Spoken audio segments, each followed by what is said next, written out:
नमस्कार, स्वागत है आपका कॉमर्सवाणी में। आज हम कॉर्पोरेट अकाउंटिंग में आंतरिक पुनर्निर्माण जो चैप्टर है उसके संबंध में बात करेंगे। देखिए, कंपनी को आंतरिक पुनर्निर्माण क्यों करना पड़ता है उस पर अगर हम बात करें तो कारण यह निकलता है कि कंपनी किसी न किसी रूप में बीमार हो चुकी है। आर्थिक रूप से उसकी बीमारी है, उसको इलाज करने के लिए उसके पास दो विकल्प बन रहे हैं। या तो कोई बाहर का व्यक्ति कंपनी को खरीद ले तो बीमारी उसके हिस्से चली जाएगी, और या कंपनी अपने आंतरिक सदस्यों के साथ बैठकर चर्चा करती है कि पोजीशन ये चल रही है और अगर हम इसमें ये सुधार करना चाहें तो कंपनी अच्छी कंडीशन में चलने लग जाएगी। हो सकता है भविष्य में कंपनी को बंद न करना पड़े अथवा हो सकता है कोई अन्य व्यक्ति इसको न खरीदे। अगर इस बात के लिए आंतरिक सदस्य सहमत हो जाते हैं तो कंपनी आंतरिक पुनर्निर्माण की प्रक्रिया को अपनाती है। आंतरिक पुनर्निर्माण में खोई हुई पूंजी को पुनः प्राप्त करने का प्रयास किया जाता है, और ये खोई हुई पूंजी क्या होती है उसके लिए हम एक कंपनी के चिट्ठे को देखते हैं कि कंपनी के चिट्ठे में खोई हुई पूंजी कहाँ दिख रही है। आपके सामने कंपनी की एक बैलेंस शीट हमें दी हुई है जिसमें शेयर होल्डर फंड की टोटल 40 लाख रुपए है और शेयर होल्डर फंड की टोटल में शेयर कैपिटल है, रिजर्व एंड सरप्लस से लेस फिक्टिशियस एसेट्स है 2 लाख रुपए का। इसका मतलब 42 लाख में से 2 लाख लेस होने के बाद 40 लाख का शेयर होल्डर फंड है, और लॉन्ग टर्म लायबिलिटीज आपकी 7 लाख की है, करंट लायबिलिटीज आपकी 3 लाख की है। फिक्स एसेट्स में दो पार्ट है, टेंजिबल का और इंटेंजिबल का।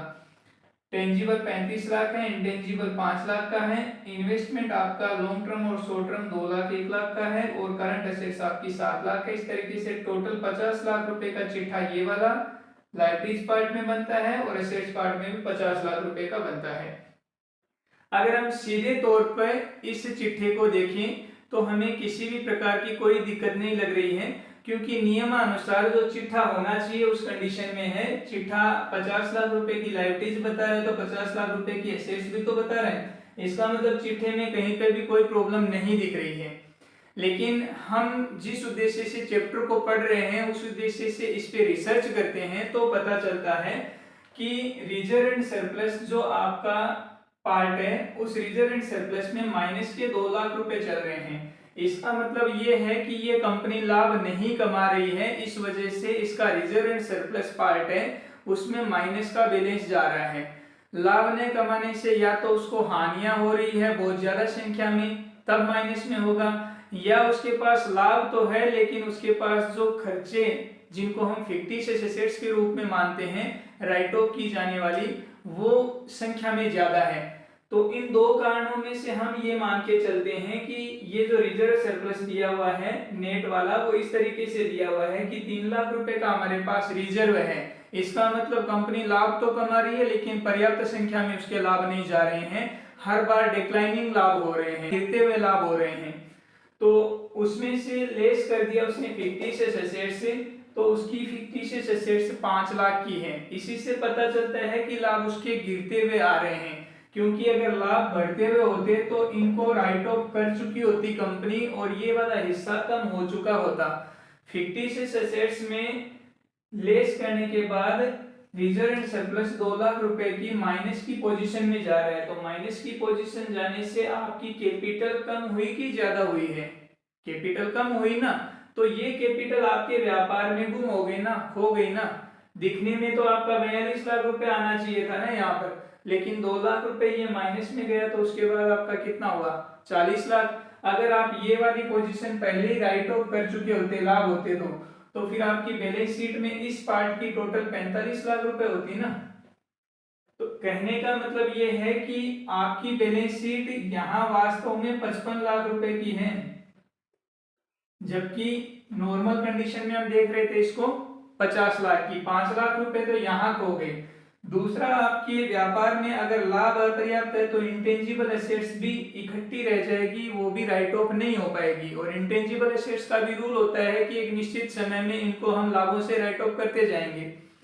राइट ऑफ नहीं हो पाई, इस वजह से ये पार्ट भी इकट्ठा हो गया, तो आपकी असेट्स पार्ट में 5 लाख रुपए ज्यादा दिखाया हुआ है, यानी आपकी बैलेंस शीट असेट्स में 45 लाख रुपए की है। तो जब हम ओरिजिनल पोजीशन देखते हैं तो आपकी कंपनी 55 लाख रुपए लायबिलिटी शो कर रही है, 45 लाख रुपए एसेट शो कर रही है, 10 लाख रुपए ये जो आपके बीच में गायब हो रही है, यही आपकी खोई हुई पूंजी है। और इस खोई हुई पूंजी को अगर प्राप्त नहीं किया गया तो भविष्य में कंपनी के सामने नीलामी के अलावा दूसरा ऑप्शन नहीं बचेगा, यानी कंपनी नीलाम हो जाएगी, फिर कोई बड़ा घराना उसको खरीद लेगा। तो उस कंडीशन में कंपनी अपने आंतरिक व्यवस्थाओं से पहले चर्चा करेगी। आंतरिक व्यवस्थाओं में कौन कौन होंगे, तो आंतरिक व्यवस्था में शेयर होल्डर्स होंगे, डिवेंचर होल्डर्स होंगे, क्रेडिटर्स होंगे, या असेट्स का वैल्यूएशन करके उसकी कोई वैल्यू कम ज्यादा करके जैसे भी होगा उसको एडजस्ट करते हुए हम रिकंस्ट्रक्शन प्रोसेस को अपनाएंगे। तो आंतरिक सदस्य सहमति दे देते हैं तब हम रिकंस्ट्रक्शन की पूंजी कटौती योजना को लागू करते हैं। और ये पूंजी कटौती योजना में हम क्या क्या शामिल करते हैं उसे हम देखेंगे नेक्स्ट वीडियो में। आज की वीडियो में हम इतना ही शामिल करेंगे। कॉमर्स वाणी में जुड़े रहने के लिए आप सभी का बहुत बहुत धन्यवाद। चैनल पर नए हैं तो चैनल सब्सक्राइब जरूर करें। वीडियो अच्छा लगे तो संबंधित स्टूडेंट्स तक वीडियो अवश्य पहुंचाइए।